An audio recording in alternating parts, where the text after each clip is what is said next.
Central Arkansas Sugar Bear Basketball Report. Sponsored by 1037 The Buzz, AT&T, All Clean Restoration Services, Crane Automotive, AT&T Real Yellow Pages, First Security Bank, Sonic Drive-In, JJ's Grill, Zaxby's, and the Log Cabin Democrat.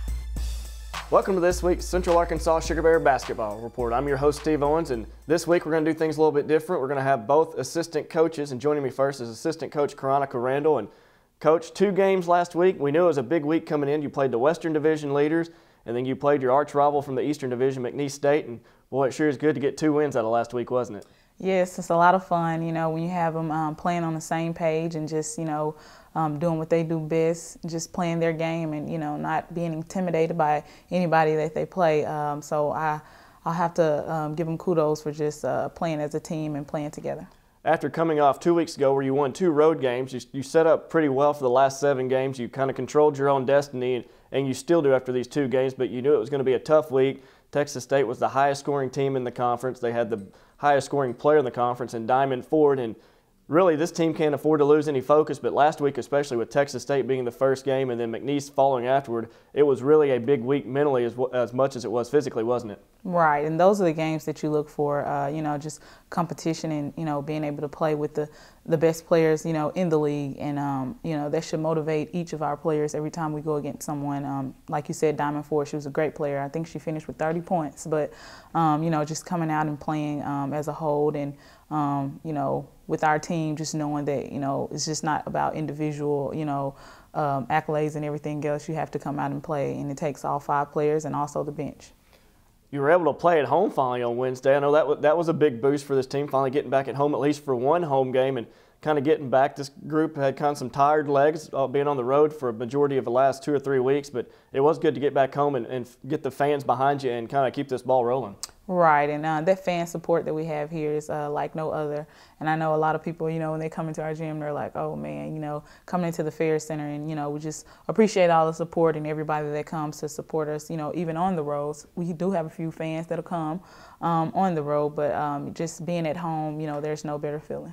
So it feels good to play the games here at the Fair Center, obviously the atmosphere, but to lead the conference in attendance so far this year, it makes a difference, as you spoke to, but it really does make a difference when teams come in here and know that there's a 6th man waiting on them as well besides the 5 Sugar Bears on the floor. Right, and just, the, excitement and, just the fans being into it, that makes a big difference in our girls, especially when we notice, our road games, just being at home, you can just tell there's a little bit more momentum and excitement about the game, and just knowing that you're playing in front of your friends and family, that makes a big difference in your game. I say mentally, I know it was big, just to get off the road and at least be able to know that you're going to spend at least 5 or 6 nights at home without having to put the girls right back on the road again, and that made a difference with this team the way they came out. Right, and you always have to be prepared, no matter the environment. But every game won't be at home, but if you can handle the games at home, then and get a little bit comfortable on the road, then it shouldn't be a problem.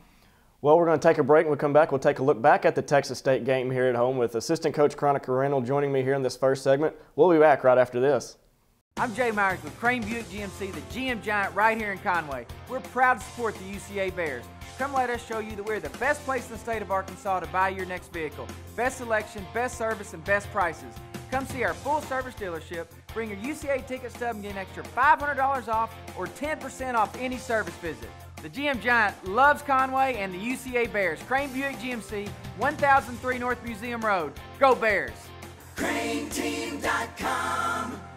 Hello? Hello, Todd. Just calling to let you know I'm giving you the silent treatment. So you're calling to tell me you're giving me the silent treatment? Yeah. Jen, this is like the 8th time you've called. No, it's fine. My family has free unlimited mobile to any mobile minutes from AT&T, so I can call all I want. I don't think you understand how the silent treatment works. Hello? Buy unlimited messaging and get free unlimited calling to any U.S. mobile on any network. AT&T.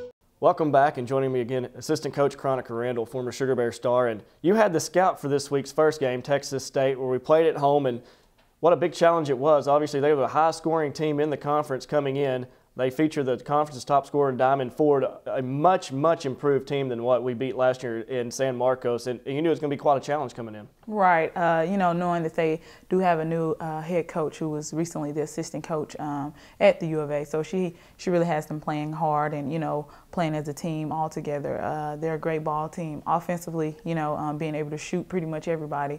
And then just their post presence. Number 45, I think her last name is Izai, Ashley. She's a great post presence for them, and just being able to score around the basket is big. That's one thing we talked to Coach Daniel about before and after the game. With Isa coming into the lineup this year, it really gave Diamond Ford some help, and they had a true inside-outside balance to their offense, which is tough to guard. Right, and it is. You're trying to, defend in the paint and then also get out to the shooters and, know where Diamond Ford is at all time. It's kind of hard to do, but just, playing your game and, keeping it in front, then it shouldn't be an issue. Well, the team got off to a good start for a change. 4 seconds into the game, Desiree tipped the opening tip-off to her big sis Des, and she scored, and it was nice to get off out in front for a change, wasn't it? Right, and just seeing each other on the floor and, if the defense packs in on you, kick it out to a shooter, all the little things, playing fundamentally sound and just playing your game. And there they are again hooking up with Desiree getting the finish on that one. Destiny Rogers figured big in this one. We'll talk more about her numbers later on, but it was a good team effort. You jumped out to a 39-33 lead at half. Get out on transition right here in the open floor and able to beat them back down the floor. It was we flipped the script a little bit, actually playing from ahead for most of the game. Right, and you just have to play your, like I say all the time, play your game and just, play under control, take care of the basketball, limit turnovers, and all the little things will fall in place. There was Megan Herbert hitting a baseline jumper, and she's been named Conference Player of the Week for the 3rd straight week now. Obviously, she had another double-double in this game. But you can see Texas State go to work a little bit down on the block, and then here comes senior point guard Destiny Rogers, and she was the star of stars on Wednesday night in the win. Right, and just Destiny just being Destiny and, taking care of the ball and limiting turnovers, that's what she does pretty much. And, as I can go on and on and on about each one of them, just being more aggressive and, playing at your speed and, knocking down the shots that you normally knock down. Destiny Rogers has really set the table. I mean, she's asked to do so much. Sometimes she's asked to not even run the point, but like run a 2, off the 2 spot and let Nakia Guyton, who's bringing it up the floor right here. Your team really did a good job getting back in fast break situations. Here she'll go to the line after getting fouled, making the layup. You were able in the first half to capitalize on that a lot. Right, and just pushing the ball in transition and under control and seeing each other and, not just throwing the ball if you see someone open, but knowing you're going to get it there.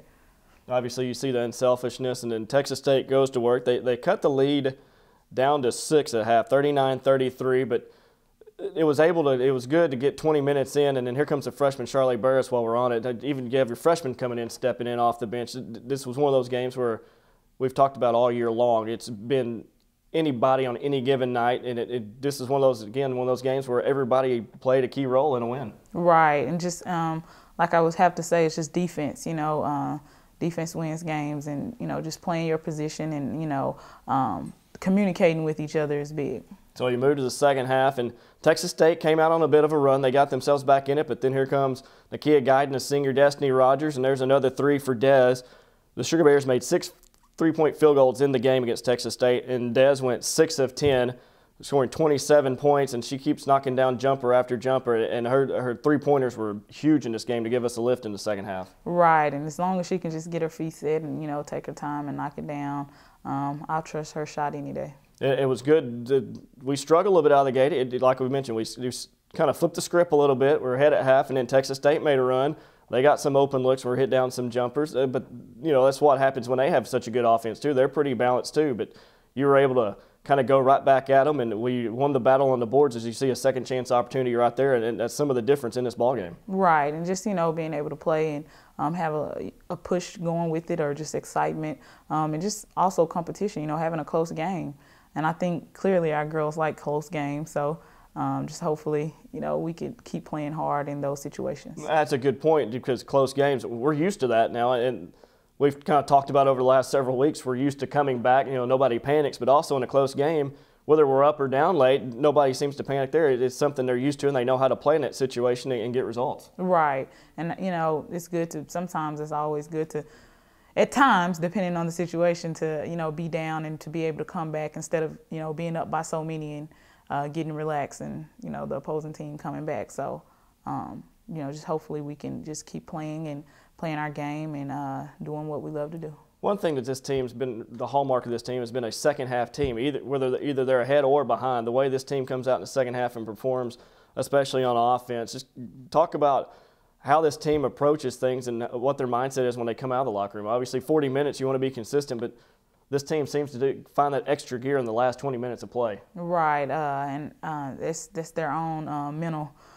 things that they have going on, because, you know, we would love to get 2 good halves together so we can just play and, you know, not have to come back or, you know, pull anything out at the last minute, but, you know, just play and do our thing. So one thing that Texas State did in this game, to their credit, is they kind of tried to extend the game, you know, hitting down shots like this and then fouling immediately, sending us to the free throw lines. And one thing we've done well for the most part of the year, but struggled a little bit and literally let Texas State back in up until that offensive foul call right there, was we missed enough free throws that they kind of were able to squeak back in it. But there was Weston Taylor taking a charge and then Diamond Ford fouling out after the charge by getting a technical foul. And I know that's one thing, is having an opportunity to finish off opponents and taking advantage of it when you can. Right.